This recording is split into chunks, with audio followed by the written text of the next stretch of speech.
So we can start with this verse that we have been reciting. Today is Teachers' Day, anyways. So a good day to recite. Okay. Happy Teachers' Day, Nirendraji. Okay, thank you. Yeah. So yeah, same thing actually, because we are all getting knowledge from some same source, and that is God Himself. Of course, Krishna Vande Jagadguru. Right. So we can recite. Let me recite, and you can recite with me. Om Ajnana Timirandasya Om Ajnana Timirandasya Jnananjana Shalakaya Jnananjana Salakaya Chakshur Unmilitam Yena Chakshur Unmilitam Yena Tasmai Shri Guruve Namah. Tasmai Shri Guruve Namah. Okay, it's a beautiful translation, as I said. It's about because we actually get all the knowledge from a teacher only, and that is established fact. We talked about Shabda Praman, and you don't get it without your mother, father, your teachers, and there are so many of them who teach us, right? So we should be. And today is anyways a day, even though no spiritual significance, but is still. People understand that they should honor their teacher. So, all right. So today's topic, let me project the slides. Today's topic and the last topic of this series of sessions called Discover Yourself is about unity in diversity. Now, what does it mean? There's a common question that comes to people's mind that if God is one, then why are there so many religions, right? We see people, with shikha, with topis, with white gowns, with cross symbols, right? And there are people from so many different religions. Now, of course, it should be simple, right? If really whatever I was saying was true, if really God wanted us to be out of this material world where we are stuck as a soul, right? That's the concept that we discussed. If that is true, then He should have made it easier for us. Why so many complications, right? Even if a child starts walking, a small child, then the parent they remove all the obstacles from the front, because the child is small, he may fall, and bad things could happen. So they just remove all the obstacles, make it simple. So why God, who is our Supreme Father, made it so difficult for us to really make spiritual progress? Why there is so much of confusion? That question should come to the mind, and it comes to the mind of so many people, right? That God is not one. So there is some confusion, and we try to understand this part. Because but one thing to understand, that army in India, there are the army is in green color, navy has a navy blue color, and air force is white, right? So uniforms are different, the march past style may be different, even salutation styles are different, but all of them work for a common goal of strengthening the nation, right? So that there's something called as unity in diversity, but we'll talk about that as we move further, right? So, and feel free to stop me as usual whenever you have questions or anything else, right? So that's the theme. If the God is one, then why so many religions? So so in fact, in this thing, we'll talk about 2-3 themes. First is, as I said, why so many religions? Then what is the understanding of God? What is God really as per different religions? And the last thing, and the last topic of this series of session is about from where we are getting this knowledge. From where I got my knowledge. That is Srila Prabhupada, who's the founder of ISKCON, and today is a great day, a Teacher's Day. So we'll also talk about him a bit, from where, because there's some confusion, what is this all about? Who are these people or whatever it is. So we'll talk about that also as the last topic. Now, yeah, but as I said, even though army and things might be different, there is some commonality between them, right? So we talk about those. The first topic is like that. So if you notice, there is lot of commonality across these religions. Okay, if you so even though there are so many religions which apparently look to be in contradiction, all of these religions have some common principle. And as I said, today is a teacher's day, right? So first thing, every religion tells you to learn the truth from a guru. Okay. uh, and like, be it a bishop in the church, or a guruji in the Sanatan Dharma, or a mullah in the mosque, right? And all these teachers, they teach from the books, and these are the teachers who have practiced for several years and have some experience of spiritual life, right? They would have given the attraction for filthy things in the world. They live a pure life in whichever religion they are, in whichever way they understand it, right? And this is a common theme across all of them, across all the religion, that you have to approach spiritual master to understand the spiritual truth, right? So something to think about, right? I mean that, oh, we cannot get this spiritual knowledge from Google or Facebook or YouTube, right? The second thing that all these religions teach, and pretty much like everybody, okay, is that God is all loving, right? They say that, oh, some religions say that God is love, right? It is like a love of millions of mother, right? We have experience of one mother, but just multiply it by a million and think about it, right? He's a very forgiving, generous, selfless, and even if you do a small service to him, he will the return that you get is like humongous, right? So if we commit a mistake, he may be ready to overlook our mistakes. That is how God is, right? This is a common concept across all the religions. Just think about any religion that comes to your mind, whatever you know about them, right? All of them have this common concept. So I'm just trying to point out that there is something interesting here. There's an interesting pattern. The third thing also, which is common, is like, we should obey God's law. And if we don't obey, then we suffer. Like, and this is common not just for spirituality, but for other things also. Like, in the plane right now, this is Corona time, and if you don't wear mask, you don't wear face shield, then it is supposed to be a punishable offense, right? So laws have to be followed, and God laws are there so that we don't hurt ourselves, and we can live a happy life.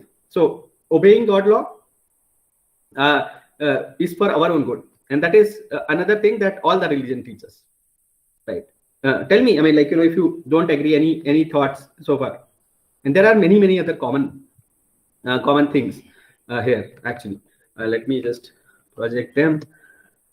So yeah, the next thing that all of them talk about is about the kingdom of God. I mean, be it Bible, where I think in John and many other places in Bible, they say that, like, about the kingdom of God, or the love of God, and you reach there and then you have an eternal life and things like that. Even Quran talks about the spiritual world. Okay, they say that, oh, there is no old age, death, life is joyful there. There is nectar which is there. That's how Quran talks about it. And Bhagavad Gita also talks about it. Last time we talked about a bit of that, like, urdhva moolam adho shaka ashwatham prahuravyayam, right? I mean that now, oh, this world is like an inverted tree, but the real juice actually exists somewhere else, right? And many other scriptures in Sanatan Dharma, they talk about such things, right? So nothing very new. Then next thing they talk about is that don't do sins, right? And sin is like disobedience to God, right? That if you do that, then you invite the wrath of God, something like that, right? It is like, if you are copying in the exam, if you are a robber, murderer, then you get punished by police. So similarly, if you don't follow God's law, then you invite punishment. And this is what I'm saying in simple words, just can be translated to any religion, any of them. Right? So we are taught, like, that, oh, if you give up sinful life, and God is kind, and he can allow, he will have mercy on you. So otherwise, if you do something bad, then you'll be like Duryodhana or so many bad characters, right? So don't do that. So that is another thing that is taught, and in a different tone. Like, be it Quran talks about that, oh, you don't have sex with your mother and sister. While in Sanatan Dharma it may be advanced, where they say that, oh, uh, uh, uh, anybody else's mother, like matravat paradareshu, I mean, like, that anybody else's wife should be thought of like a mother. Right? So the standard may be different, but essence is essentially the same, right? In fact, the another very interesting thing that religions talk about is the glory of holy name. I mean, all the religion, they promote that, okay, you should take the name of God, and they are purifying. Like Jesus said, like, oh God, thou art in heaven, I mean, hallowed be thy name, right? I mean, that, oh, there should be glories of your name, and it should be hallowed. And Sanatan Dharma, it says, like, the Srimad Bhagavatam that you're talking about, Himalji. So basically, any scripture, the first verse of the scripture talks about the theme of the book, and the last verse talks about the conclusion of the book. So Srimad Bhagavat has 18,000 verses.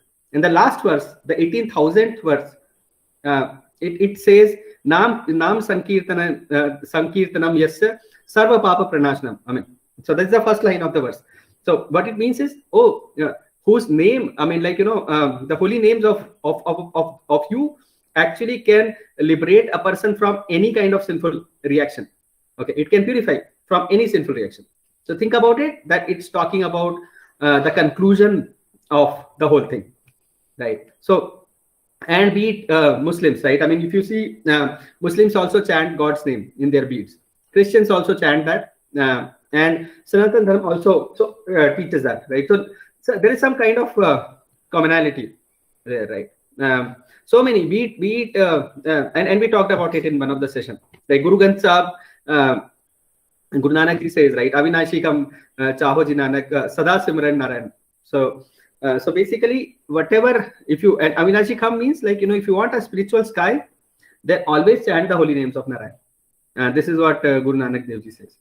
So all the religions, like, there are so many other, many common things across them. Like, for example, sacrifice and renunciation of material pleasure, right? What it means is yajna, sacrifice, and these things should be done for the pleasure of God. It is like leaving the material pleasure and renouncing the material pleasure, and all the religions talk about it, right? So every religion essentially tells us these principles. So there are some common principles across all of them. They appear to be different because they are presented in different terms, and the level of understanding is different of the people who are explaining it. But when we probe deeper, then you see the similar kind of things in all of them, pretty much, right? Yeah, the problem is, like, that right now we promote secularism, but secularism is usually translated as atheism. I mean, internally, people translate secularism as atheism, right? Oh, if I'm secular, so I will not worship anything. That is not what it is supposed to be. Okay, if you go to an army college, you will see that they have something called as Sarva Dharma worship place or something like that, where they will keep Krishna's altar in one side. They will have some kind of a place where the Christians can worship, and a place where Muslims can offer prayers and things like that within the same building.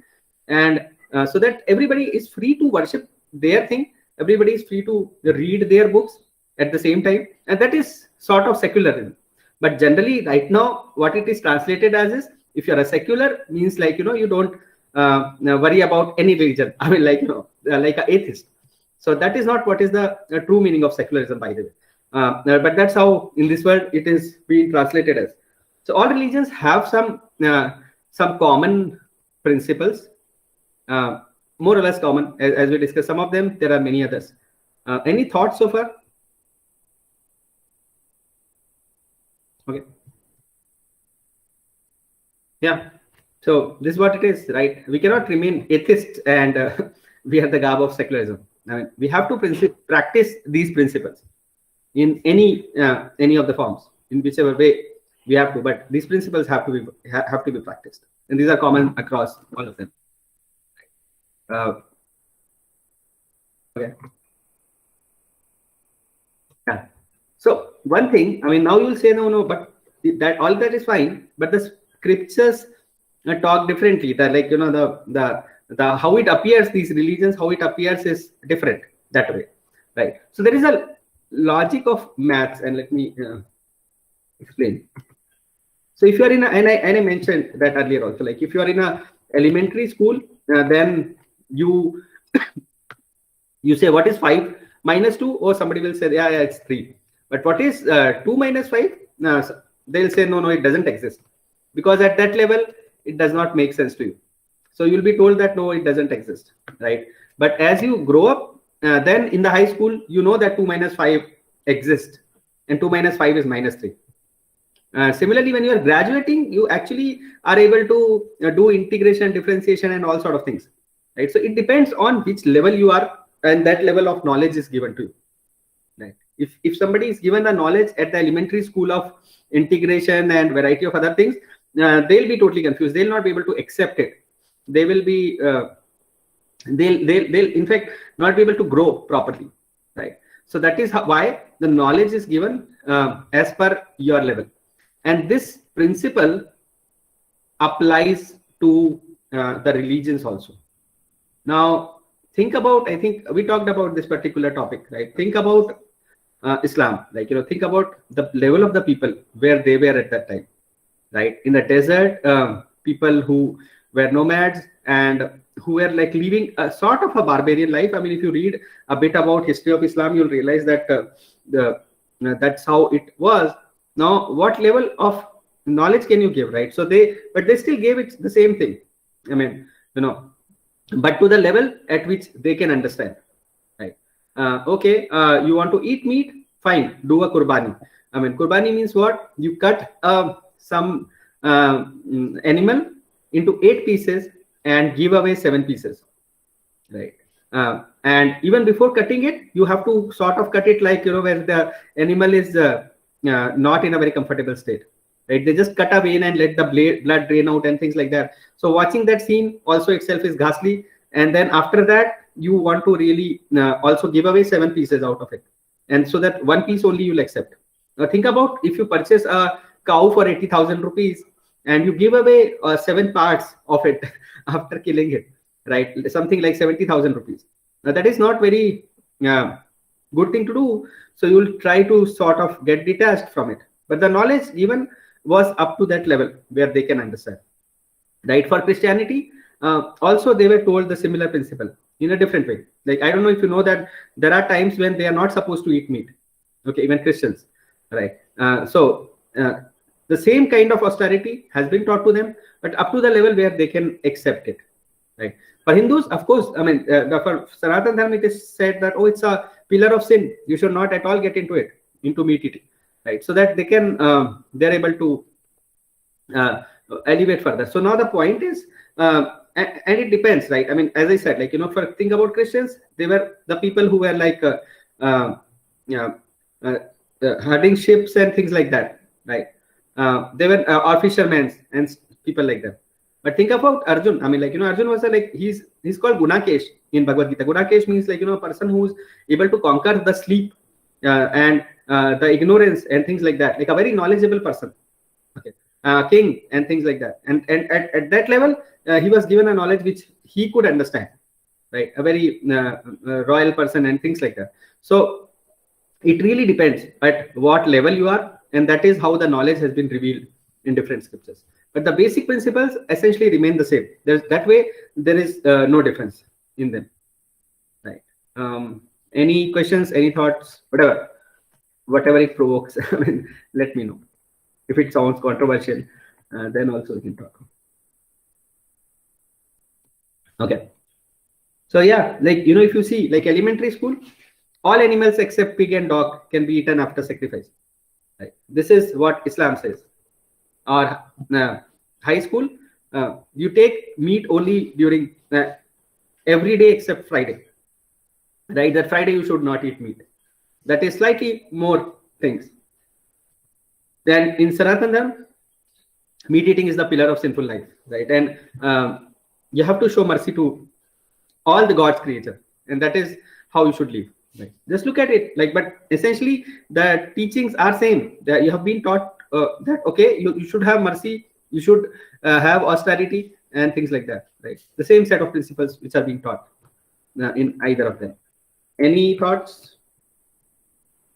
Niranji, even in our, like, what I believe is like even in Sanatan Dharma, in our Hindu tradition, we have different levels of what we call abstraction levels of teachings for people who are at different levels of intelligence or what to say, understanding. Like, say, for example, for very poor or for maybe those who are not well educated or who are very old, for them we will just say, okay, you believe in you believe in idol worship, go and do that. Like, don't worry about what it signifies or things.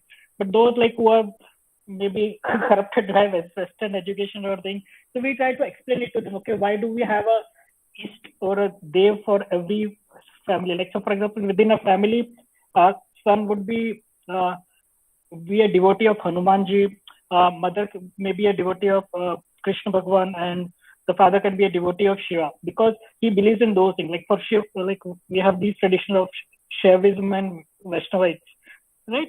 So there are different abstraction levels for us. Like, okay, your understanding is only to this much. Okay, for you also we have something which will the basic teachings would be the same. Like what you are saying. Like you're right. Yeah, you're right. Actually, let me explain what is. Yeah. Let me explain what is the essence of it. Out of Sanatan Dharma to any other religion like Christianity and Islam, they are a very small portion. They are just touching one area and they are just pushing it in. Like within Sanatana, we have it's a whole rainbow, not even rainbow. It's a whole electromagnetic spectrum. Yeah. So let me explain what is the reality there, Himalji. I mean, like, let me explain. So essentially, that's a good point and aligned with this discussion. Essentially, what happens is also there's one principle, and that's a more technical explanation of the whole thing, that there are different modes of nature. There are different gunas, sattvagun, rajogun, and tamogun. Right? I don't know if you know about it. Yeah. Okay. Okay? If you don't know, I'll try to explain. In short, it's a long discussion, but and people actually don't belong to one of the modes. They belong to a combination of them. Okay, it's a combination that exists in this world.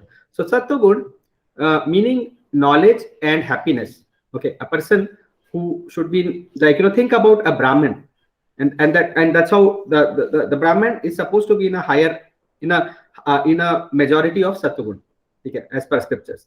So don't think about the Brahmin that you see just wearing a 25 paisa janeem or something like that, but a true Brahmin, and that person will actually be reading, studying, will be happy, okay, and things like that. Then comes the rajogun, or the mode of passion.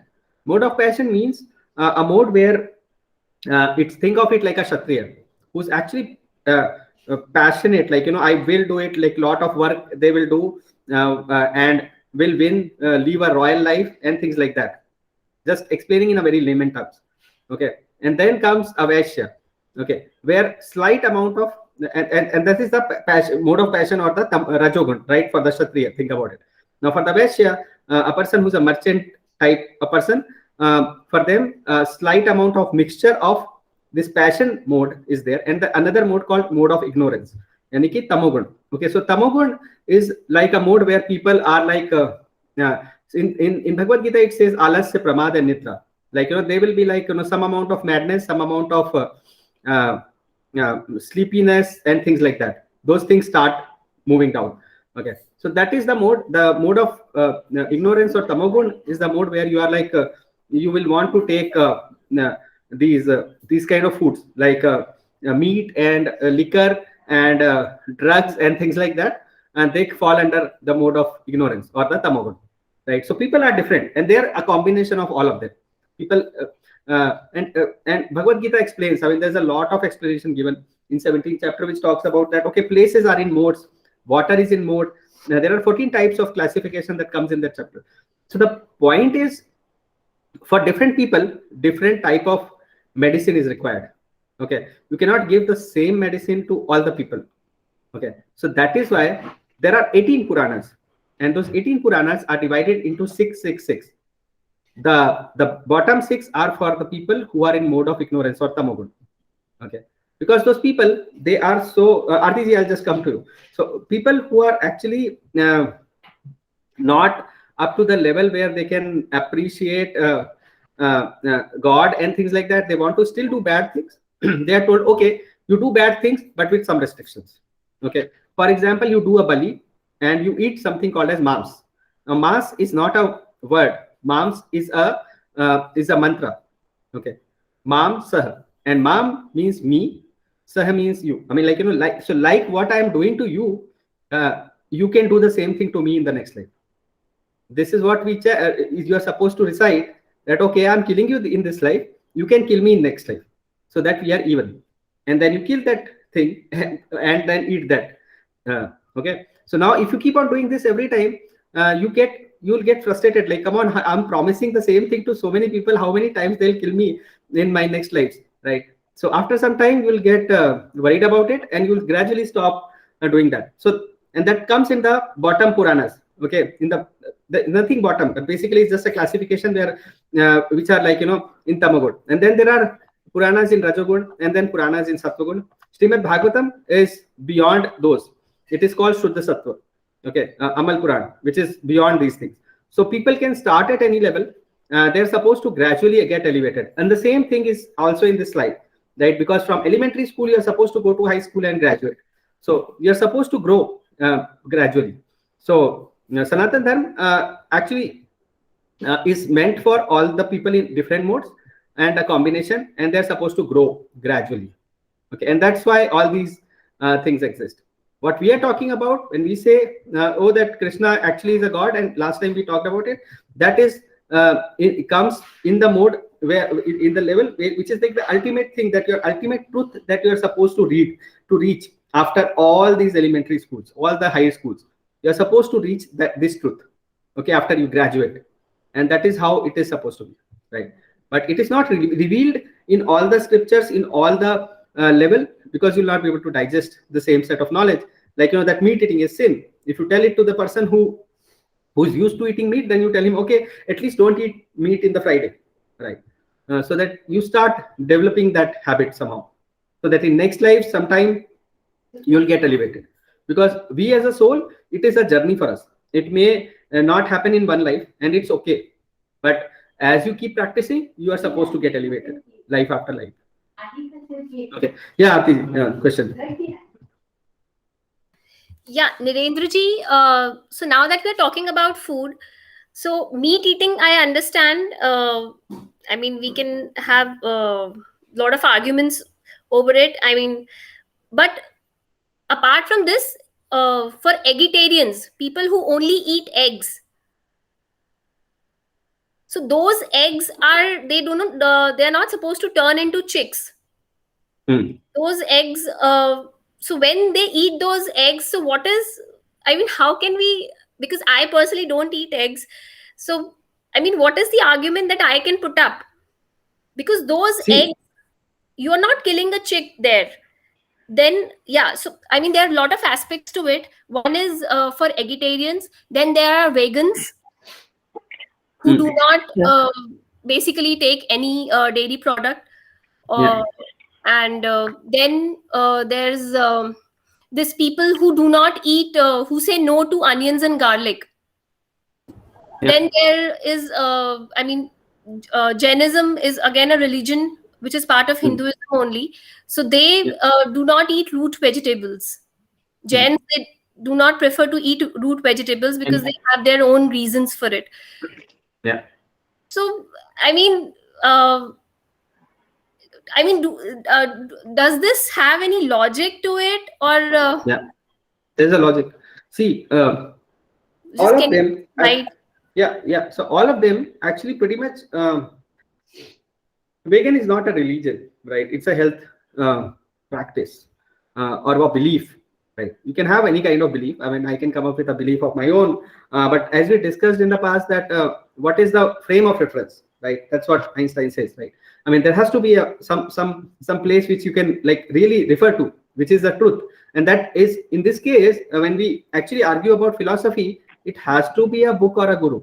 There is no other thing. I mean, there has to be a higher authority who actually can authorize this. Now coming to, I mean, like, so I mean, I don't have anything against vegans, and there's no problem. So here there are arguments at two different levels. I mean, talking about vegetarians or even non-vegetarians and things like that, it is about eating somebody's body part, okay, or a waste from somebody's body, right? Think about there are some very ugly arguments, okay. I should not say it, but let me try to mellow it down. But basically, think about do not think of that chick or that hen as an animal. Think of it as a normal human, and then or that kind of a waste would you like to eat, right? Even if somebody says, oh, it will not give out chick, it's okay, right? It's a waste from somebody's body part, right? How good it sounds like. The thing is, like, just by putting lot of spices and doing it nicely, decorating it, does it become a really good thing? Something very ugly, if you just put lot of spices and make it look beautiful, is it something eatable, right? Think about it. I don't want to fill in the blanks, just put something there and think about it, right, yourself. It doesn't make it really eatable, right? Now okay, now coming to austerity, yes, it can be done at any level. There are people who may say that, okay, I will not eat this and that and variety of things, and it's good, okay, do it or not do it, I mean, up to you. Now for us, for like the principle is simple. The principle is scriptures. What else is the frame of reference, right? What else can tell you what to eat and what not to eat? Now in Bhagavad Gita, Krishna makes it very, very clear that what food is in the mode of goodness, what food is in the mode of passion, and what is in the mode of ignorance. Like, Sattvagun mein and Rajogun and Tamogun, what type of food qualify for that? Now that is explained, right? A food which is like, stale and rotten and things like that, they are in Tamogun. Okay, a food with lot of spices and things, they fall in Rajogun. And fatty, slightly sweet, and food which are fresh and things like that, they fall in goodness. Okay, it means Sattva gun, right? So that is how it is classified. And the people's liking also differ based on which good they are in. The liking will differ. So they may eat variety of things depending on what mode they are in, right? I'm not here to justify different modes. All of them cannot be justified. That, okay, no, you stop eating old food, or you stop eating meat and things like that. That is not the point. Now the point is simple, as I said, like scriptures are the principle. So scriptures tell you what to eat and how to eat. There is a higher principle than that. The higher principle than that is that, for example, I'm not a vegetarian or vegetarian or whatever it is, right? It is simple. It is called Krishnatarian. I mean, like, whatever I can offer to Krishna is what I will eat, right? If I cannot offer something to Krishna, I will not eat it. So that is a higher principle, right? Because Krishna says in Bhagavad Gita, okay, that if you eat without offering to me, you are eating sin. It's a very simple statement. Okay, so I mean, like, think about the abominable things, like the bad things. We were talking about the eggs and meat, right? Think about it like this: that every time you are eating sin. This is a clear statement in Bhagavad Gita. If you don't offer to me and eat it, right? So yeah, it's as straight as it can be. So do you want to eat it? Go ahead, do that. Yes. Yeah, I just want to add to this. Like, this is like anecdote. Like the same question I asked my grandmother also. She's no more now. Why should we not eat garlic and onion? So one reason that you said is something which we are not offering to the god, we shouldn't have it. We used to have a Krishna temple in our house. Second thing she said, if I eat garlic and onion, so should I go in front of the god, because I will not be that much presentable to him. That, like, because we all know, like, garlic and onion, it gives some smell which may not be tolerable to others. So that's what's the reason why you should get. But I was asking, why should we take a bath in the morning? Why cannot we take a bath in the night, the way the Americans do? Like, they, before going to bed, they take a bath, not in the morning. I said, no, because you're going to meet your God in the morning, so you should take a bath first and be dressed up nicely. It need not be a new dress. It can be any dress, but it should be neat and clean. You should be presentable. You should not smell. And one of the reasons is that's why you should not eat garlic and onion. That was one. And about eggs, like, I used to have eggs earlier. Now I don't take it. So for eggs, they say like there are two types of eggs. One is the poultry eggs and the desi eggs. So desi eggs, I guess we know like it will give out chicks, so many people are not comfortable with it. And even in poultry, the way those poultry chickens are bred, if you see those videos in PETA and other things, we will stop eating eggs, those eggs also. That Yeah. people can So, explore but it on meat Google eating and is a watch. topic in itself. I mean, we can talk about it for 2-3 hours basically. But see, bottom line, exactly, you're right. I mean, like, should see it sometime. I mean, like, a couple of times I've been to US. I've seen those. There is sort of an anti-non-veg movement sort of going on. People put up a posters in the road on what kind of how the cows are being tortured and how the pigs are being tortured and things like that. Those No. posters are not like, I mean, at least see, it's a common sense. Just think about it, like when actually in a situation when if you think about a butcher thing, like, where cows or goats are being cut, right? What kind of scene comes to your mind? It's a very ghastly scene. And think about, like, when actually there is a new crop which has come up and farmers are harvesting it. Now what kind of thoughts come to your mind, right? I mean, it itself says like what is right and what is wrong. I mean, very obvious thing to understand. But as I said, like, the higher principle still remains the same. So I don't want to go into lower principle, but I can pretty much justify anything you want to, including onion and garlic. There are scientific facts around it that onion and garlic actually have troubles. I mean, like, the pilots and people, they don't take these garlic and things for some time before flying the plane. They actually these are supposed to be the food in the mode of ignorance.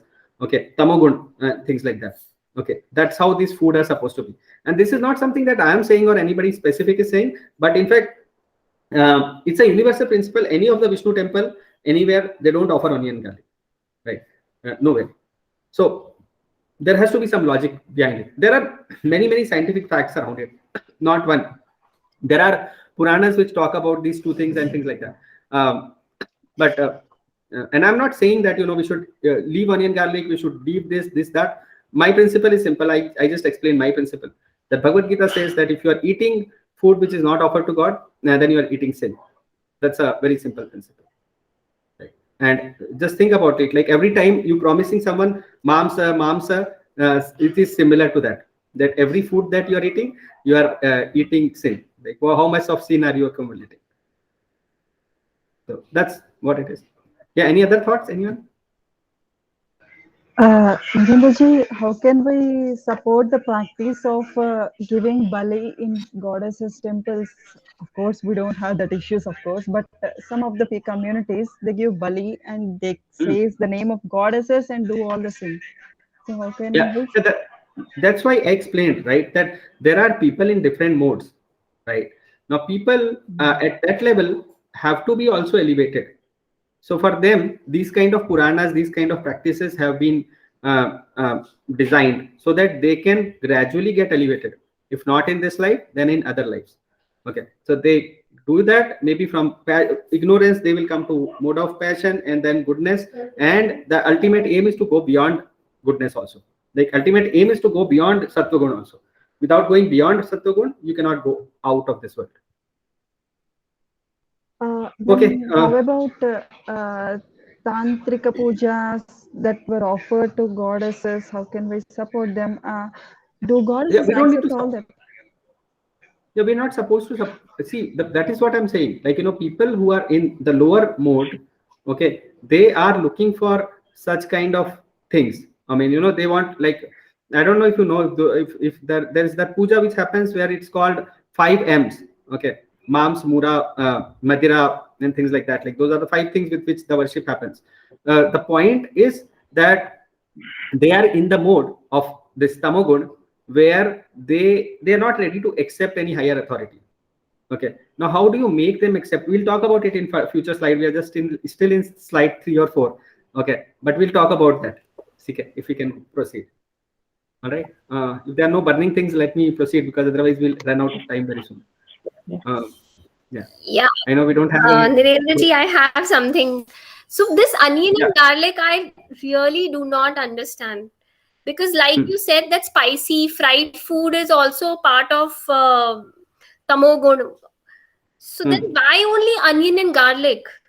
Why have onion and garlic? Because see, not just onion and garlic have this pungy smell. There are a lot of other food items, vegetables also, No, which are it's very not. pungent. I never said that it's about the smell. Did I said that? No. This is I didn't. actually too humble. Yeah.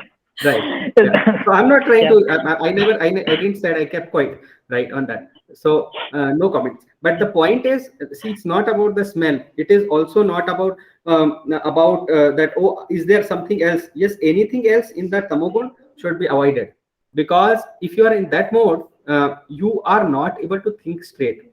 Okay, these food are meant, I mean, as per Ayurveda, these food are meant for people to give them lot of this thing, like, you start sweating and you feel like charged up to work and things like that. That is the mode where these are supposed to take you. But you're not able to think of knowledge and things like that, like higher principles. It is supposed to, it's not very conducive for that. And there are many other benefits of that, of these kind of food. So I'm not saying this food don't have benefit. It depends on which level you are operating on. Okay, if you want to get really elevated in spiritual life, then this is not the recommended food. Now, as I said, in Krishna, we don't offer it with onion and garlic, and that is a simple higher principle that I'm talking about. Okay, the food, if you want to offer, then there's that there's nothing else which can be said about it. But still, the point remains that as per Ayurveda, also these food serve different purpose. I mean, different reason why these food exist. Not everything is supposed to be consumable in the world, right? For different people, yes, it is. I mean, it's there. It has medicinal value, and there is some benefit of having it. But but if we don't have those health issues, then do we need to take it? It depends, right? And like that, I mean, yeah, I know. I mean, see, okay, just to justify your point, I understand. I mean, if we think that this is like too harsh a thing, yeah, no, I'm not saying that you leave onion garlic. I never said that also, right? I'm not even saying that you stop eating meat. That also I didn't say, right? But I'm just trying to explain this thing. It's a longer topic, RTG. If you want, like we should actually discuss it for some time. I know that you have this concern, but we can discuss it for a longer time, and I'll be able to explain. I'll be able to give you at least maybe 10 reasons why onion and garlic specifically, or both of them individually, have issues. I mean, those things are there. Like, that those understanding is there. It is not out of without understanding that people leave it. Some people leave it without understanding also, but either way is fine. But there is some scientific reason behind it also. But as I said, it's, I mean, the higher principle still exists. That it's about, can we offer that food to Krishna? If we can, then we'll eat it, no problem. Yeah. The ISKCON founder, Acharya Srila Prabhupada, when somebody asked him, like, why don't you eat meat? He said, I'm ready to eat meat. I don't have any problem. If Krishna can be offered meat, I'm ready to accept it. I mean, that is a higher principle. He said, like, if I cannot offer it to Krishna, I'll not accept it. That's simple. And Niranji, the reason of not offering onion and garlic to Krishna is that it's full of tamogun, right? Nothing else. Or is it or something else more than that?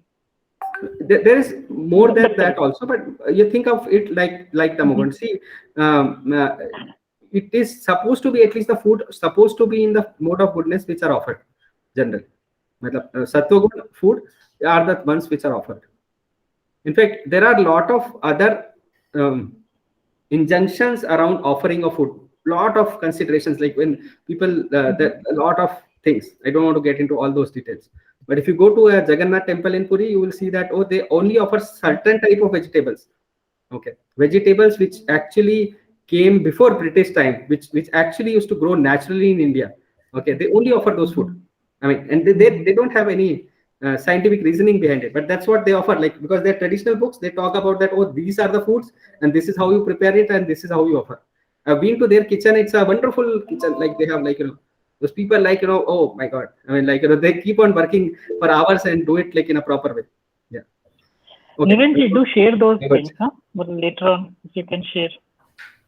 Here, what? Sorry. What kind of food all is offered to Krishna? Yeah. I have so many things many things about so many type of things to share. Night will take years basically, but let's not diverge. Okay. Yeah. Should we move ahead? Yeah, Narendra ji, is one thing. So, is there a table in scriptures wherein the foods have been divided into, have been classified into these categories: tamogun, rajogun, and sattvagun? Yes. So, can you share that table with us? I mean, No, where it's not do like you that. find it? It's not in a tabular form, but there are verses in Bhagavad Gita itself which talks about it, and other scriptures also. I can share those verses. They don't talk about like I mean, all is the there food, a like way to like. simplify it? I try to simplify it, but yeah, I can share that. But we'll see. I don't have a table around it, but I can share those verses with meaning. We'll see if I find a simplified version. Okay, I'll do that. Sure, sure. I think with meaning should do. Yeah, meaning yeah, it might be simple. Because I personally feel that we have cornered onion and garlic, and besides onion and garlic, there are other foods also which we are not supposed to offer to God. Like you mentioned, spicy food, fried food, but we offer those foods, especially when No, it comes to offer on a special occasion. We make puris, we make pakoras and stuff, and we made spicy food also, and we offer it to God. Then why not yeah, onion yeah. and garlic?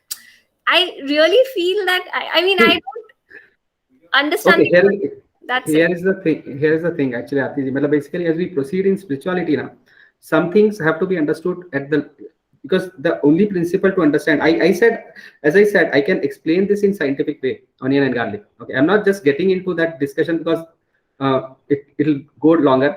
But the thing, I mean, I'm just talking a meta point. The meta point is that there are some scientific reasons why it is supposed to be done, and there are some scriptural reasons why it is supposed to be done, and there are some higher authorities which have some recommendation on how it is supposed to be done, right? All the three roughly point towards that. Okay, it's okay, it should not. I mean, there are other food also, by the way, in this category. It's not only onion garlic. One of them is called mushroom. Okay, mushroom also falls in this category, and there are a few more like that. Okay, which are not supposed to be offered. And it is a universal fact. I just mentioned about Jagannath temple, but not about Jagannath temple. Forget about that. But actually, any other Vishnu temple, they will not offer mushroom. Nowhere else. Okay, and I can justify that also. And there are other one or two such foods which are not offered at all.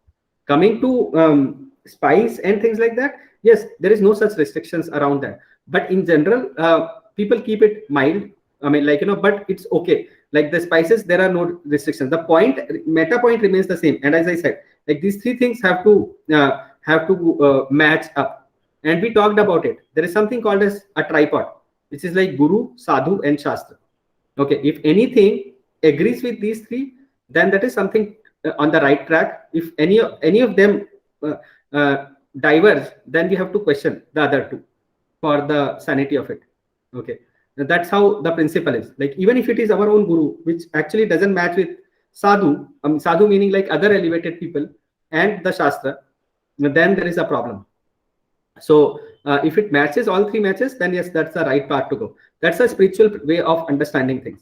But as I said, yes, I mean, scientifically we can prove, but just think about these two, three things also. Like that the practice, I mean, there is a recommendation from all the temples, right? Right, there has to be something reasonable.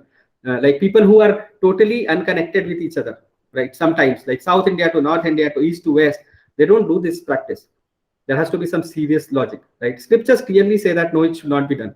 Okay, and then yeah, and as I said, like then there are teachings, there are books, there are, so what else can actually a truth qualify as, right? So we, and the problem that we can create is, yes, like what you are saying, right? That, oh no, we are cornering it. Yes, that may be our way of thinking. Like for example, people have their way of thinking. What is the problem in the egg, right? Because it's not going to give birth to a baby. Yeah, that's fine. I mean, like, but the meta point remains the same. We can come up with our own moral science, but that moral science may not be the right thing, may not be the absolutely correct thing. Like for example, oh, the moral science says that yes, you should not kill, right? Yeah, it may be correct, but if there is a if Pakistan is attacking you, like if our country, should we kill or not kill, right? The moral science, maybe you should not lie, but okay, but you have to lie because maybe you are saving somebody's life, right? So it depends. So the principle, the higher principle still holds true. I mean, like because right now in the current age, people just justify things based on moral science principles, right? But that may not be absolutely correct because you don't understand it completely in the complete context. That's the meta point I'm trying to make, right? It's not about onion garlic, and I'm not against it. And as I said, like I'm not stopping anybody from eating onion garlic.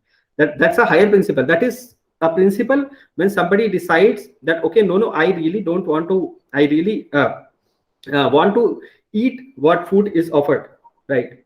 Okay, if a person wants to take up that principle, then he needs to consider this. Otherwise, there is no hard and fast thing. I'm not saying that you stop doing that. Yeah. All I said so far is, yes, at least let's start offering some food. It could be a sweet, it could be a fruit, right? And do that. Okay. If you remember, right, think about it. This is what I said so far. I mean, the recordings are available. I never said anything else, right? But yeah, for a person who really want to depend on this, then this is the principle. Right. So nothing, I don't want to give harsh principles. Hopefully makes sense. That makes sense. I don't know if I cut you short. No, I mean, I don't know, but the same, my question is that why can't we offer it to God? That is my question. That is what I'm saying. Yeah, let's talk about it after at the end of the session or sometime, right? I'll explain that. I mean, if you really want to get into that technical things, I'll explain that. I'll explain that. Okay. Thank you. Well, yeah.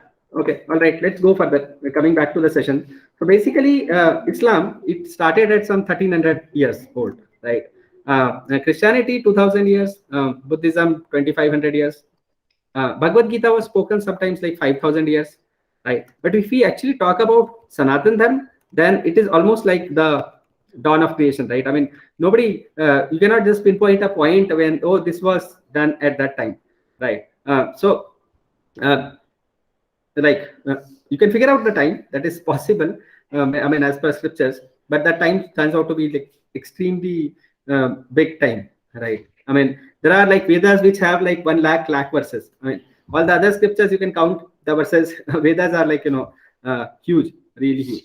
As Hemalji said, right, there are like so many Devi Devtas who are there. God is one, but you pick and choose types. Like that's how the Sanatan Dharma is. It's like extremely vast as compared to any other religion. But still, as I said, like the basic principles remain the same. And Sanatan Dharma is not a religion. It's like it's Sanatan Dharma means like the eternal duty, the eternal religion of a human.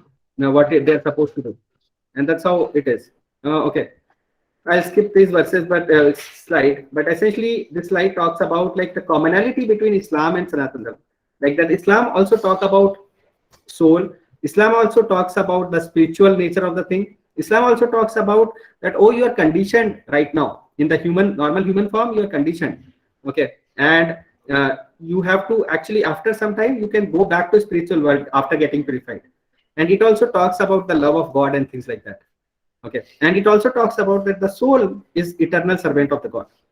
Okay, so there is all of these are like, these are verses from Quran, and it actually shows that all of these things hold true even for a religion like Islam also.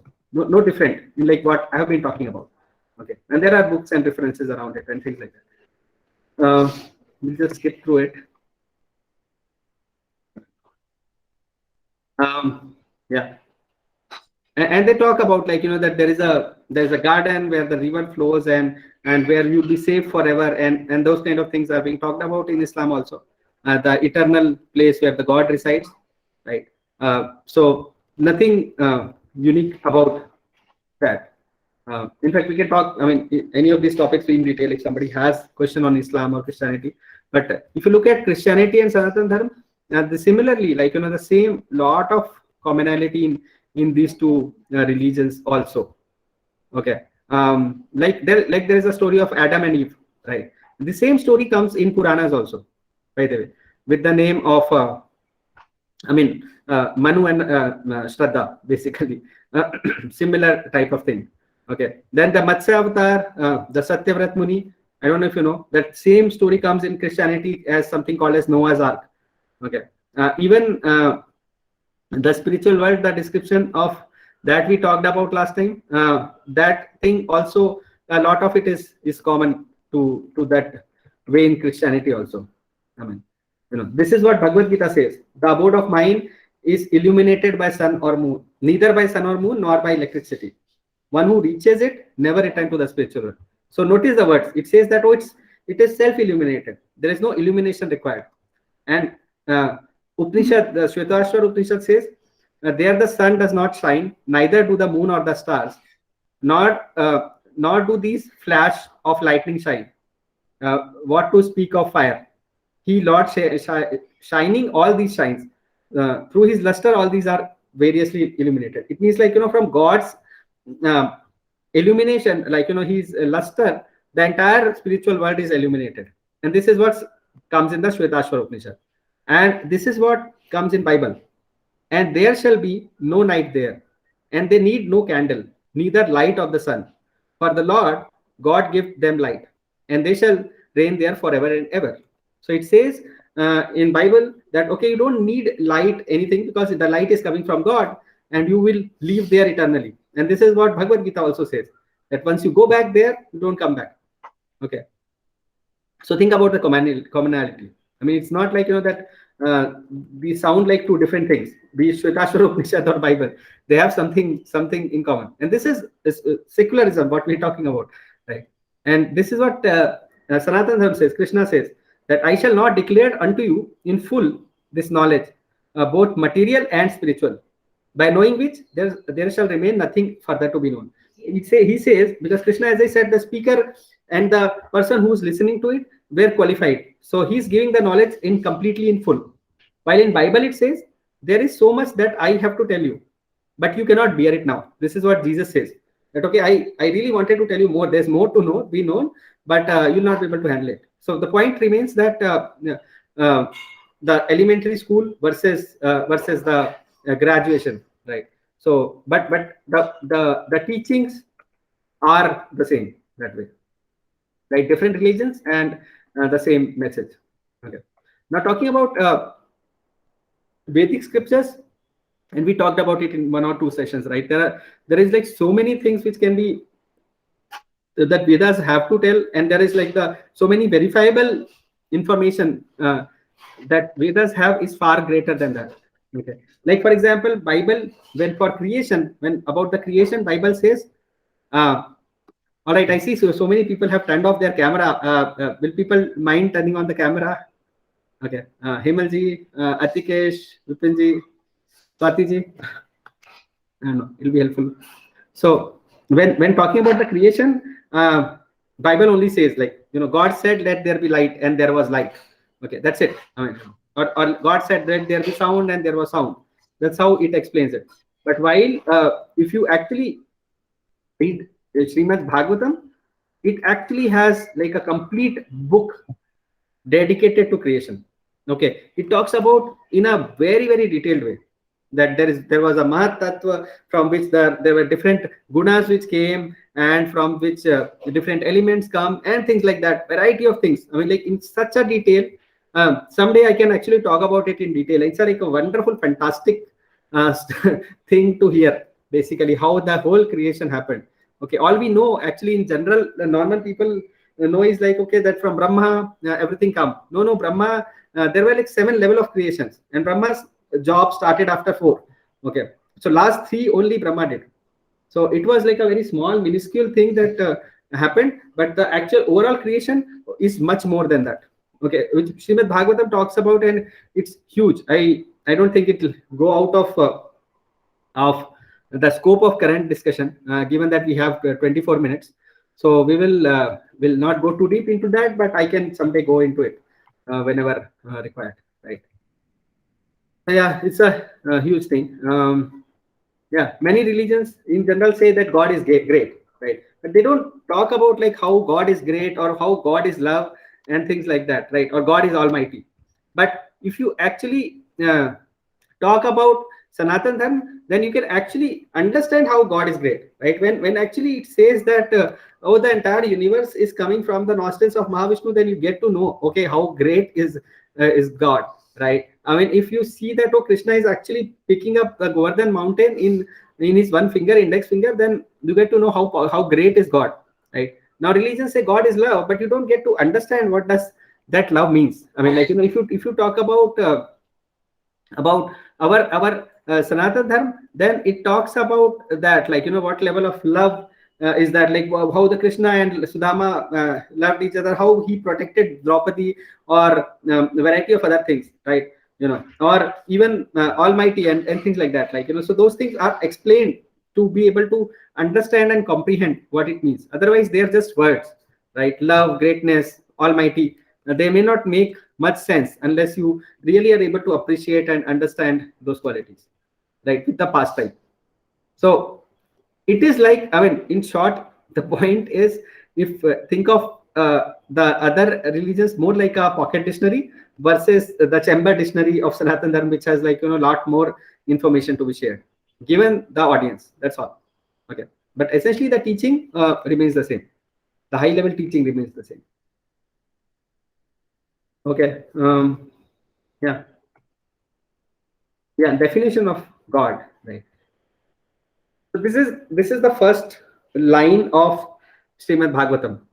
Srimad Bhagavatam 1.1.1. Okay, it says Janmade Asyata. Basically, it means God ka definition is like, that upper from where everything comes, right? That is God. That is the definition given in this uh, book. Okay, and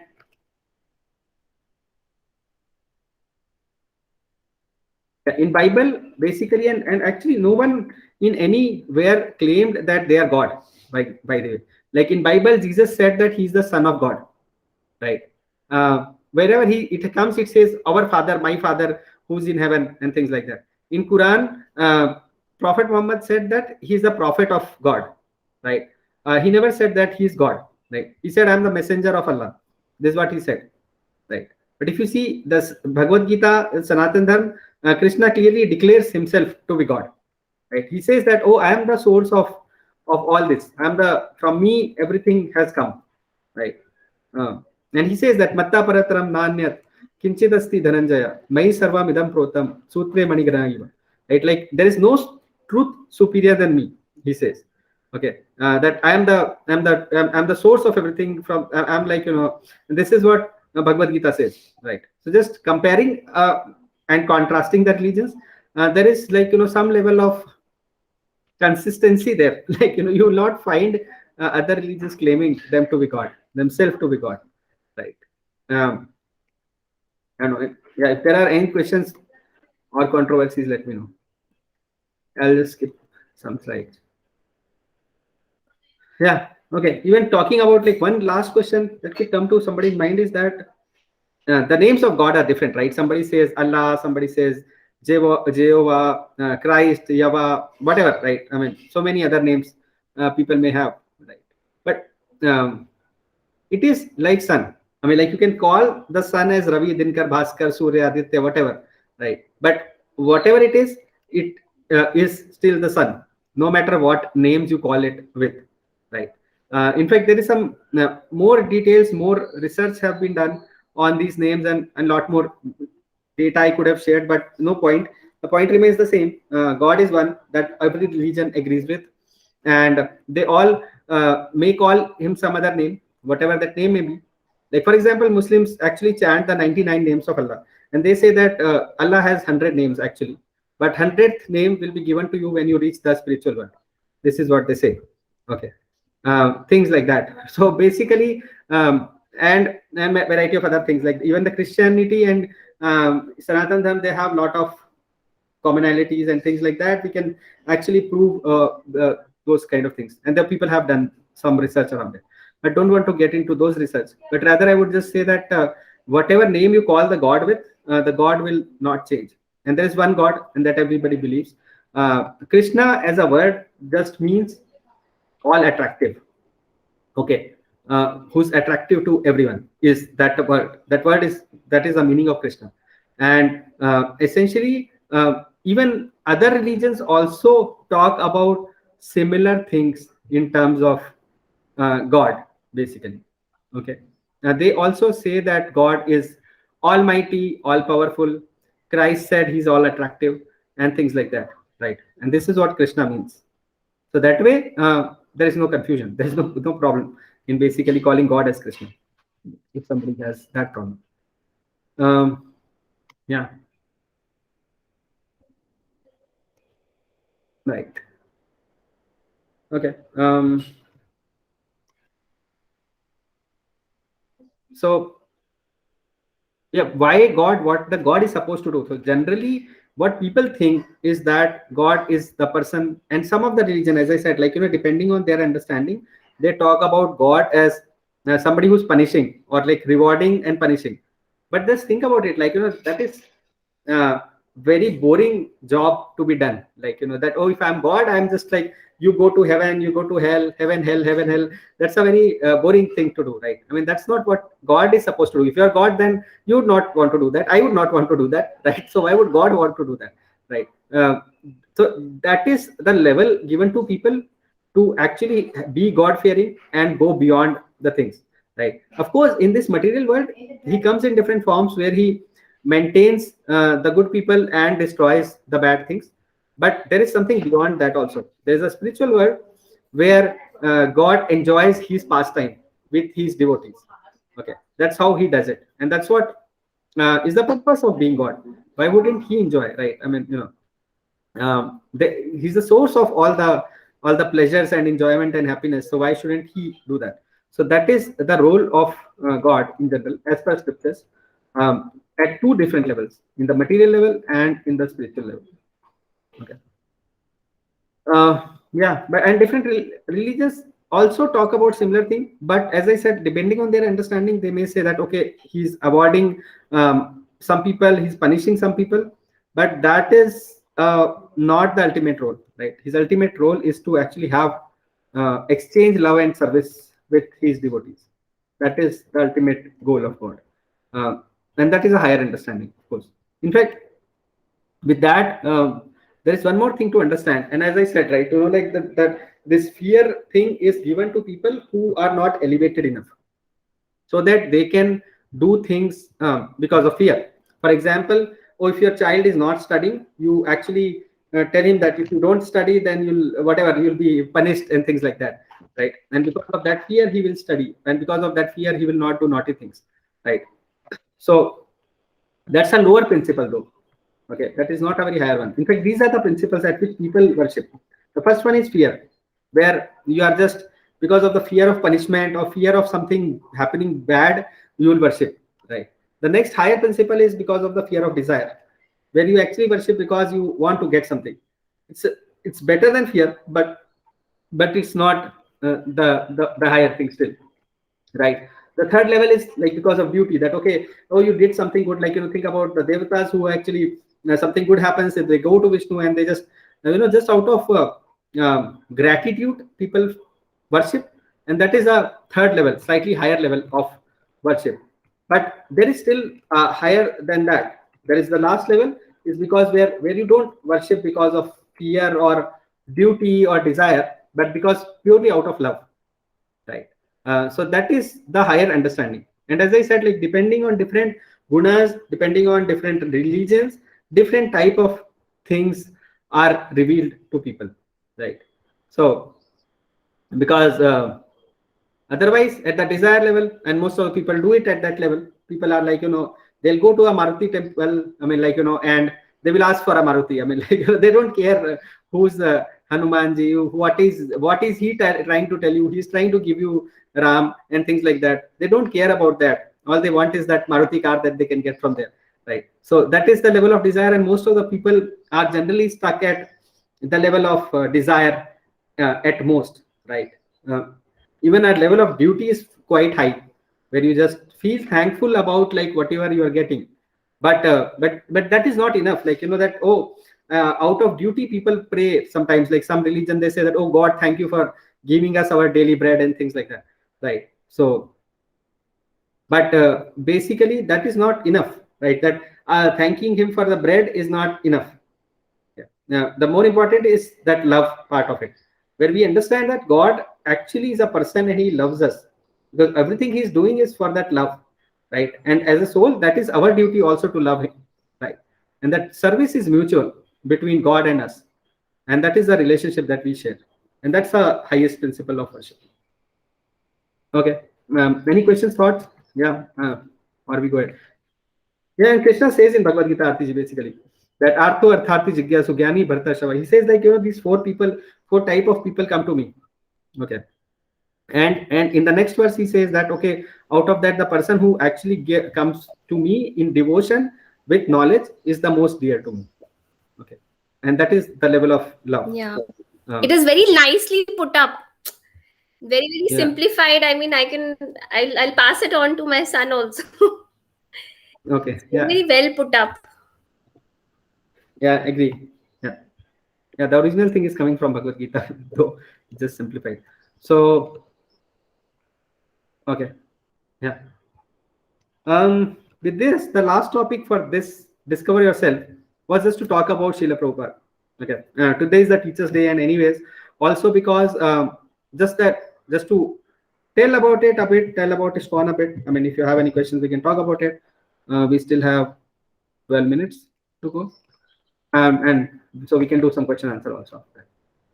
So, okay, there's a video which I will not be able to show, but I can talk about this person. So basically, I don't know. Do you know anything about this person? Oh, Arti, you have a question before that? Yeah, tell me. Yeah, I thought you are giving it a closure, so that's why I just wanted to check. No, I will not abruptly close. Yeah, yeah, go ahead, go ahead.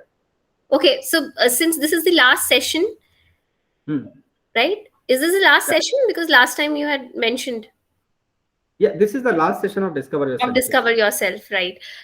So can we have something around Srimad Bhagavatam or Bhagavad Gita, Yeah. where we can go verse by verse and talk Yes. about it? Especially you, because you're. I mean, I really like the way you portray things and explain. Okay. You actually simplify it for us. Yes.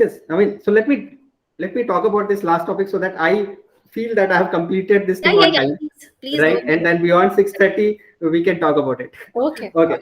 Yeah. Yeah. So this is the last topic, and about Srila Prabhupada.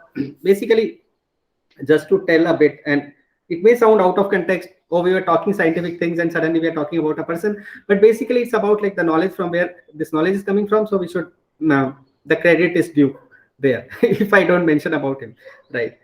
Because this it's not that whatever you're saying is not coming from me, it's coming from the Guru Parampara, right? Whatever I've learned, I'm just passing it on. So so it's worth talking about it. So basically, yeah, I don't know if you know about him. Have you heard about him? You must have seen his picture in some Bhagavad Gita or somewhere, right? Or no? Yeah, I mean, I have seen it, and the little that I know is that he visited different countries and propagated this Hare Rama, Hare Krishna thing. That's how he Yeah, so discovered just on. And then he had written Bhagavad Gita in different languages also,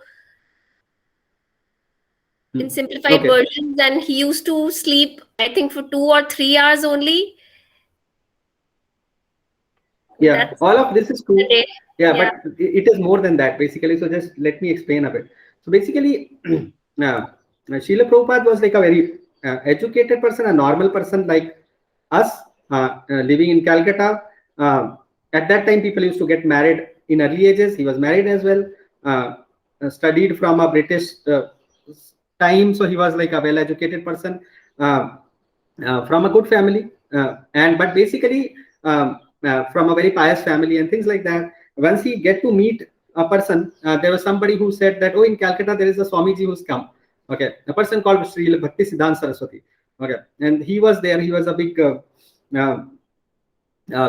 spiritual master, a guru. He said, like, see, I don't believe in these people, but his friend said that, oh, come on, he's a different person. I mean, like, let's go and meet him once. He was 26 years at that time. So he said, fine, we'll go, we'll hear what he has to say. And this person entered, and his guru said, I mean, that person, Bhakti Siddhanta Saraswati Thakur said, oh, you, after, like, you seem like an educated person, you can speak English. And this was the first thing he said to him. Why don't you go to US and preach about this Sanatan Dharma? And he was like, okay, I mean, how come this person is telling me this, right? But he heard him for the first time, and he got inspired. He was at that time more into freedom. Into freedom fighting and things like that. He was like not much interested in going and doing preaching and whatever it is, right? So, but and he told this person, like, see, I think that till India is not independent, there is no point of doing all these things. Okay, let me work towards making the India independent first, and then we will do whatever, right? Then we will be able to spread this religious message and things. They'll make more sense. And logically, to him, to us also, it makes sense. But his guru said, see, there is a urgent need of spreading this message. Because you will see when India will become independent, then Britishers will be gone, but the Indians will start exploiting each other. Okay, they'll be rich and poor, and they will start exploiting. So it's not going to change. The world will be the same. Okay, it is actually not about India or Britishers. It's about, like, the humans who are trapped here. We need to liberate them, and so it's a urgent need for humanity. Okay, and it really touched him. I mean, like, he thought about it. He got very inspired. He writes that, oh, that day I decided he's that person. I mean, like, he's my guru. He's the right person, and things like that. And that was 26 years. And he kept that thing in mind. He didn't met his guru because he's up for long, but he actually got very inspired. He started translating books in English. Okay, he met his guru afterwards, and of course, I mean, like, got initiated. Variety of things happened, and then, but he remained a householder for quite some time. Then he went to Vrindavan. He was staying there. At 69 years of age, he actually could translate one book of Bhagavad Gita and one book of Srimad Bhagavad in English. And in 69 years of age, with 70 rupees in his pocket, somehow he went to US in a ship. Okay.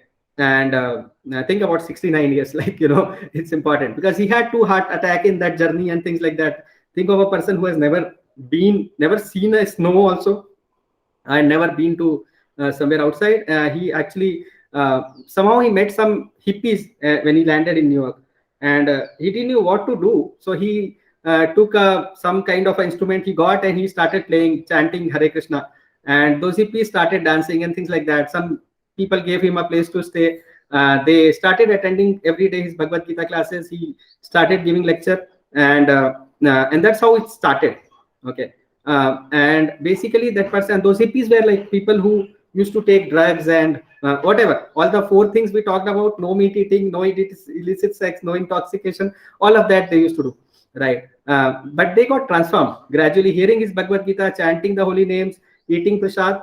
They got transformed, became like really great sannyasis, all of them. Okay. In his lifetime, he remained after that for 12 years, and in that 12 years he actually built 108 temples throughout the world, and translating some 80-90 books in his lifetime in English, and those books were further translated by his disciples in different languages. Okay, and so that is just a rough thing about it. He just built ISKCON as an organization more for more like a registered entity. Although, as I mentioned earlier also, ISKCON is more about more of not a parampara or anything, but it is the main parampara still remains the Brahma Sampradaya, the Brahma Madhva Sampradaya. That is the main Sampradaya which remains the thing. ISKCON is just an entity to facilitate people from different countries and things like that to be able to understand Bhakti and being able to execute it. Right. Just a bit about Srila Prabhupada. As I said, today is Teachers' Day. So that's about it. Yeah. So with that, 4 minutes before time, we have finished it. Any thoughts, question, or anything? Yeah. Okay. Yeah, and we talk about it then beyond his point.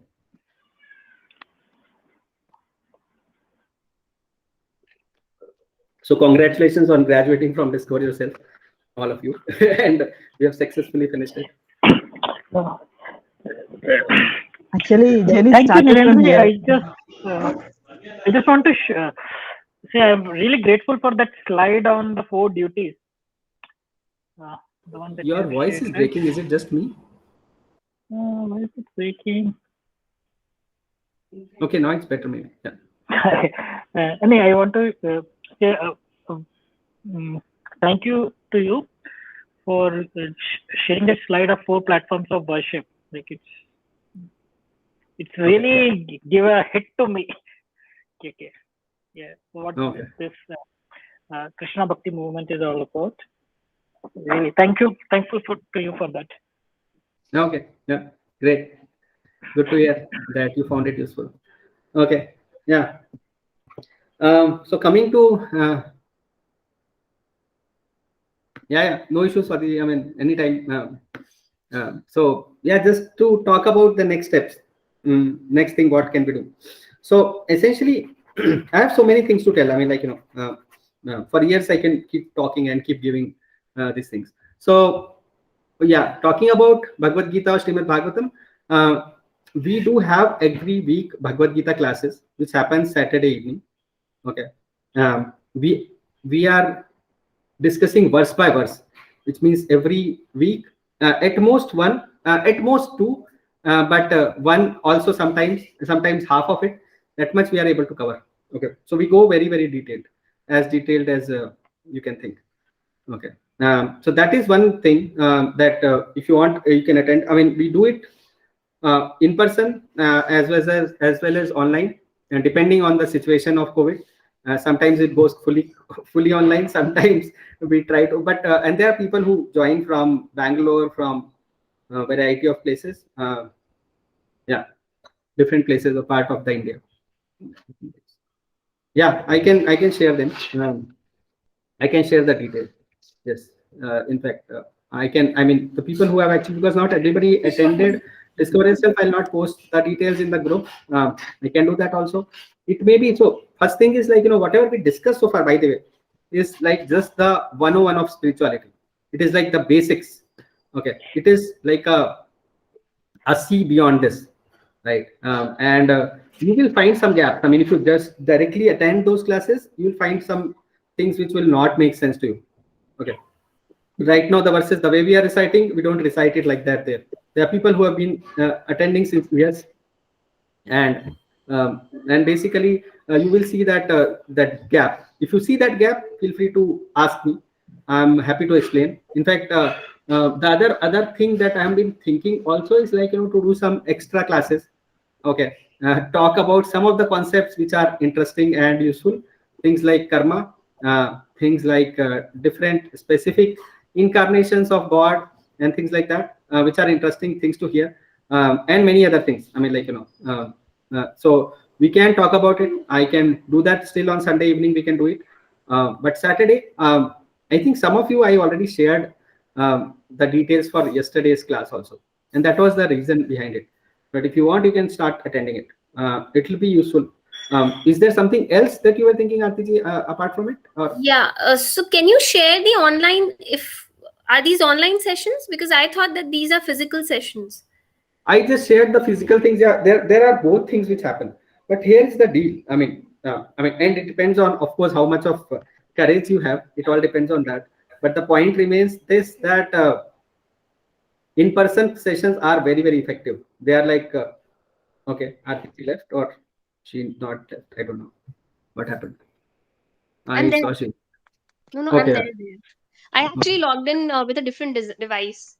Okay. Yeah. Yeah. So actually, yeah, I can share the online also. The difference is that whatever you have heard in this Discover Yourself so far, if you would have done this in person, the value would have been at least 10 times more. Okay, that is guaranteed. I can tell you. There's a something called as association, and there is a power of association, which cannot be denied.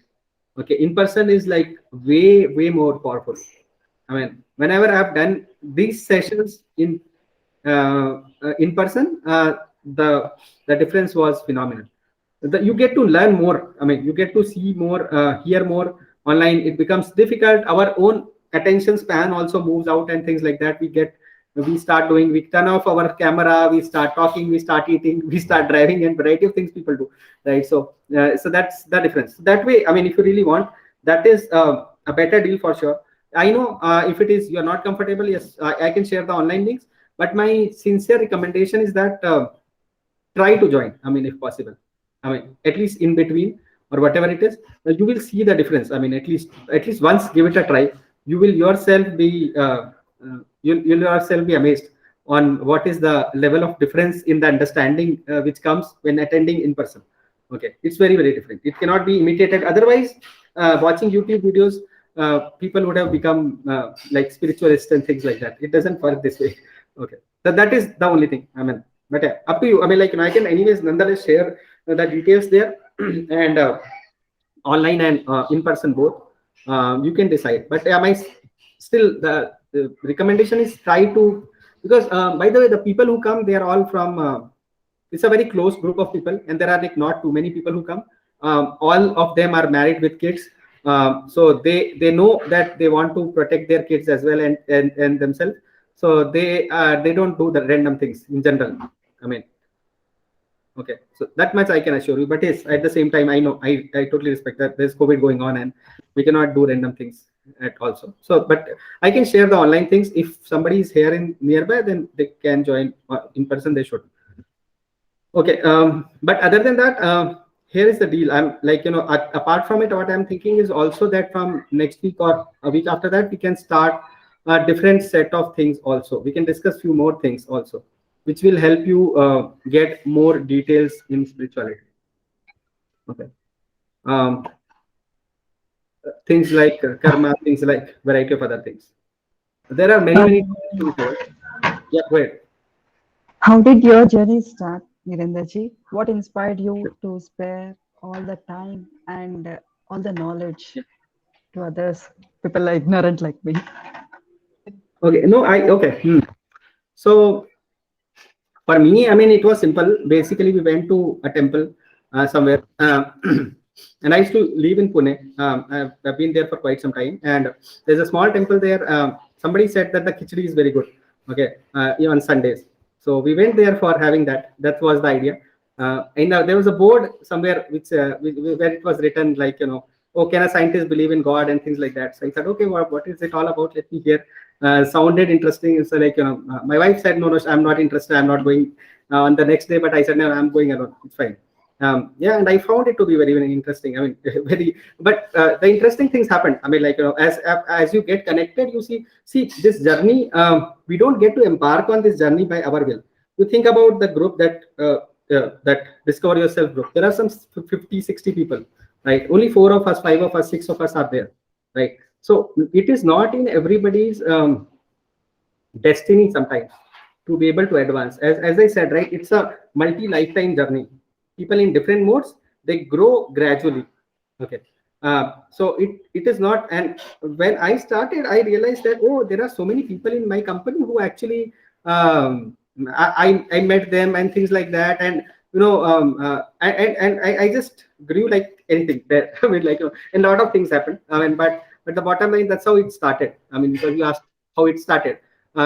Gradually, after some time, I realized that I really want to spread it, but that is not what was advised to me to do. This is a spiritual thing, right? It's about like, that honoring the words of your guru and seniors. That is the world. The spirituality is all about. I mean, the Vedic system is all about that, right? But my mentor, I mean, like my guru is like, he was like very supportive and things like that, and we talked and things and stuff like that. Like, it's been years, but gradually I started preaching after he was okay with that, and I like enjoy doing that. I mean, that's why I'm doing this, is like, it is about making a difference in somebody's life. That's how I see it, basically. I mean, I have personally been with people who used to actually smoke, drink, and things like that. Even and they have left all of that, but that is not great. I've even seen people whom actually nobody used to like around them. Okay, in the sense like where people he was a project manager, and people below him used to think that, oh, we cannot trust him. He will always do something nasty with our work. I mean, he'll take and present it on his name and things like that. Okay, and those same people actually really like him now. I mean, like, they say that he's totally changed. I mean, like, he's a different people. He's more person. He's more compassionate. He's more loving, caring, and things like that. Now that is better, bigger than actually somebody just stops boozing also. I mean, you become a better person and things. So it is very fulfilling that way. I mean, like, that's how I see the whole thing. Yeah, and there are many purposes. I mean, if you talk about spiritually, scripturally also, Krishna says in Bhagavad Gita in 18th chapter, after giving all the knowledge, that the person who spreads this knowledge is very dear to me. And he says in the next verse that there will never be a person more dear to me than that person ever. I mean, like, in the past or in future, the person who spreads that knowledge. This is what he says. Okay, so that's a very interesting thing. Okay, so inspiring. So anyways, I mean, yeah, as far what we do, what So right now we are a group of people. I mean, like, the people who are attending Bhagavad Gita classes and all, and we do variety of activities, which means at least 7 to 8 classes we are conducting right now here in this area where we live. Most of them online because of COVID, but at least for kids, be it craft, be it coding, maths, and many other things. And yeah, for different age groups and different things. But that's what it's all about. But just it's fulfilling. That's how I find it. I don't know what you wanted to know and what I told about it. Actually, I got the. Did you ever face any issue of language while you're learning all this? I mean, at least at the initial stages, Sanskrit. No, actually, somehow, I mean, I never faced. And actually, I was always, I don't know if it is my interview or something, but No, I was basically, curious. I'm asking all this, please. so actually, somehow I was like, as a kid also, I was like, okay in Sanskrit. So it was not too difficult. It was difficult initially, but this knowledge, I can tell you one thing. I mean, this knowledge, you don't learn by YouTube or by cramming up things. The spiritual knowledge is actually all about purification. And as you get purified, this knowledge becomes more and more accessible and more deeper. Okay, this is the principle, and you will see that. I mean, if you go in this path for some time, you will yourself realize that after some time it will become more clearer. The same thing will make more sense. The same verse that I couldn't recite, I am able to recite. Things like that, those things will become, and you are able to remember. So knowledge, the mode of goodness, like the sattva gun, is where the knowledge resides. Okay, knowledge is accessible only to people in sattva gun and beyond, not below that. Okay, so it is all about the quest of onion, garlic, and things like that, is just to move to higher modes so that this knowledge becomes more and more accessible to you. Okay. And that is another reason why onion, garlic is there. Yeah, actually, I used to have a lot of questions when I'm in the childhood. Actually, we are three daughters. So people used to say, why don't your father have a son? He used to have all the problems he used to know. So I started exploring why that sons are given more privileges, why not daughters and all. So yeah, I used to have a lot of doubts with me. So after going all to, and I mean, after going myself exploring through the topics, so I just went through the scriptures. I mean, people like you started speaking when in Telugu. Usually, I used to go through that. So I got to know that actually father of a daughter get more privileges than father of a son.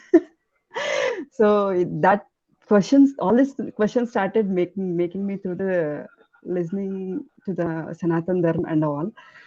So I think I'm in the basic steps of that. I need to explore more and more with that. No, yeah.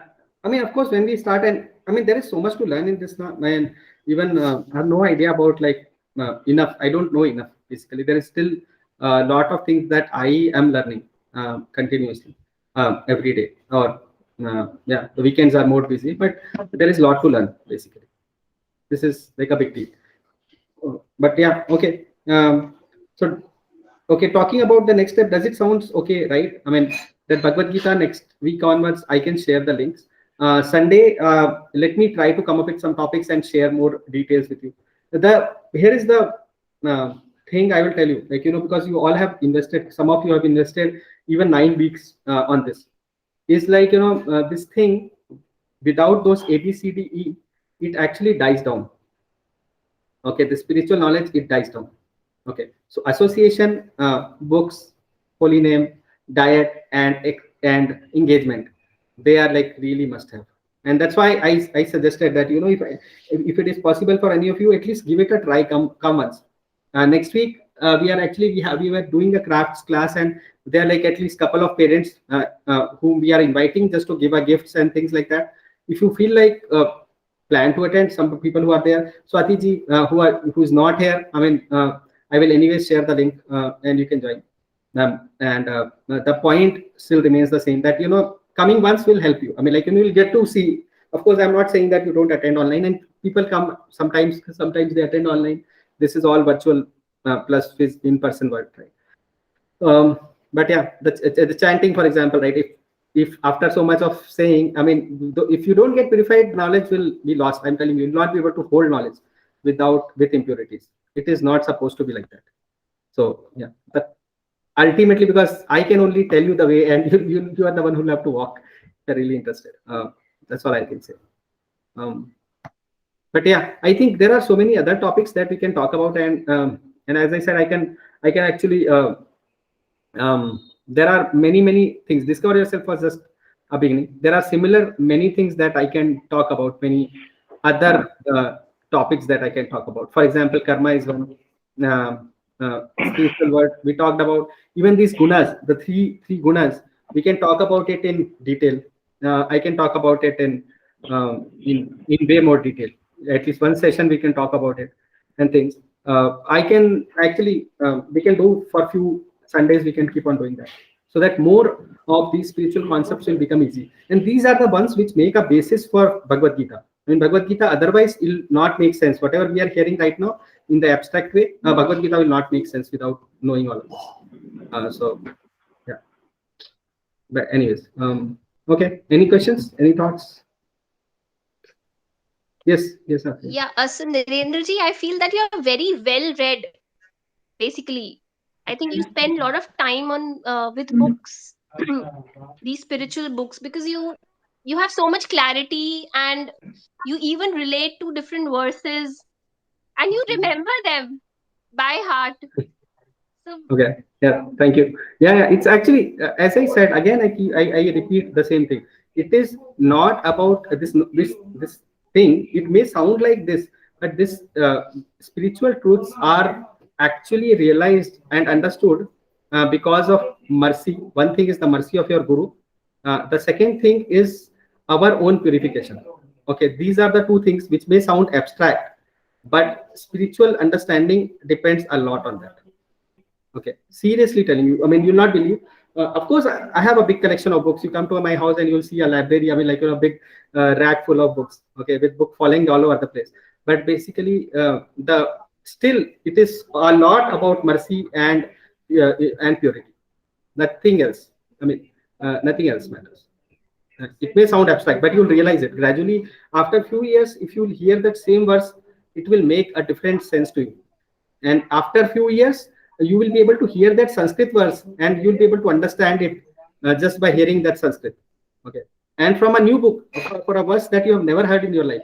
Okay, and you'll be able to understand it. All those things will happen. Trust me. I mean, I mentioned this, right. In the past, Brahmanas used to be in the mode of goodness, the Sattva Gun. Okay, and at that time, knowledge was accessible only to Brahmanas. That is how it was said. And this is true even now. Okay, that knowledge is accessible only to Brahmanas. But Brahmanas not by birth, Brahmanas by deeds. Okay, if you are big, anybody, it's as I said, right? Those people, those hippies, they were useless fellows of the society, completely useless. But right now, if you see them, you talk about onion garlic. If you actually put more than one jeera, if you know, right, in their food, then they will not be able to eat that food. They will not be able to tolerate that taste. Okay, and that is the effect of going to the Sattva. If you go to Sattva, then you will not be able to eat food which is more spicier than what you can tolerate. Okay, and those were the people who used to eat meat and in drugs and all sort of things. Yeah. So that's how it is all about. I mean, it's all about that. I'm not talking about myself. Forget about myself. I'm not a great person. There are so many great people. All of them are more greater than me. I'm not at all. But basically, it's all about that. I mean, like it's all about mercy and this. There are many principles of Vaishnavism. We can talk about those at some time. About like what are the principles. There are many others. Like we just talked about basics so far, but there are more deeper understandings on around Vaishnavism on what is the understanding of a devotee, for example. If you, because when we think normal people, we think that, oh, there is God and there is me. Like why do I need somebody in between? Or if there is a queue, I let me pay some money and go and take darshan and things like that. But there is a bigger understanding that a Vaishnava, a person who's Vaishnava, is actually more important than God. That is another understanding, because I am not reachable. I mean, why would God listen to me? But He may listen to a person who is actually closer to Him, right? So He's more important to actually please than God Himself. I mean, like, there could be another contradictory statement and things like that. But it may make absolute sense if we explain it. That's another point. But there's many such things. I mean, which may not apparently make sense. Okay, but they are very well scripturally supported. So yeah, we can talk about it. I think maybe next week or onwards, I can do more things. I can create a separate group, because we are now going beyond discover yourself, and I can add you to Bhagavad Gita group. I can share forward the notifications in that group if it makes sense, right? But yeah, try to join once at least. That's my recommendation. If you don't like it, there is no hard and fast thing, anyways. No, no, of course, that will be more effective. Yeah, But it's just yeah. that Okay, because the of difference, I bandwidth. think, yeah, the difference in this class and that class would be, as I said, like you'll see some drastic difference, like the questions that are asked, the verses that are recited, they will be like, like right now you're feeling that I know some verses. There you'll see only verses being talked about all over the place. And you will also yeah, the people ask questions which are way complicated. So we are right now in third chapter. We just started third chapter, and we have started that class, that Bhagavad Gita, in that class maybe 1.5 years back, and we are able to reach only third chapter so far. So that is the speed, and we do it regularly, no matter whichever wave is going on. We have done it every week. But yeah, it is difficult. So there is so much to tell. Basically, you'll see me struggling. But basically, to complete our verse also. Yeah, the one more thing I think Shivali ji has said, right, that the one more thing there is, like, sometimes, I mean, you'll see a lot of people are Hindi speaking, so I also end up speaking Hindi, and that that is a concern, right? I don't know how many of you are comfortable with that. That could be a concern. But I can try to speak in both the languages. That much I can try to do. But there are people who don't understand Hindi, English also well. So I end up doing it. Yeah, I find that issue, Nirindarji, Yeah, because yeah. You see, I mean, like, I can, one thing which I can do is, like, I can actually speak everything in both the languages. I do not mind. In fact, I try to do it. But yeah, it is tricky basically no, to when I found that, handle. yeah, that doubt is so interesting. Let me listen that. I've got some Hindi words. No, at that point of time, I can't Google that word and listen to that. Right. I understand. So I Yeah, you found, can, I mean, try joining it once if you want to. If you don't understand anything, I can explain it again. okay, I mean, in fact, that's how I try to do it. But yeah. yeah, because there are variety of different, and people from different part of country also join sometimes. I don't know where all people come from there. But yeah, okay. All right. Thank you. So we are done here. I will share this recording. I will share the Bhagavad Gita things, and I will also share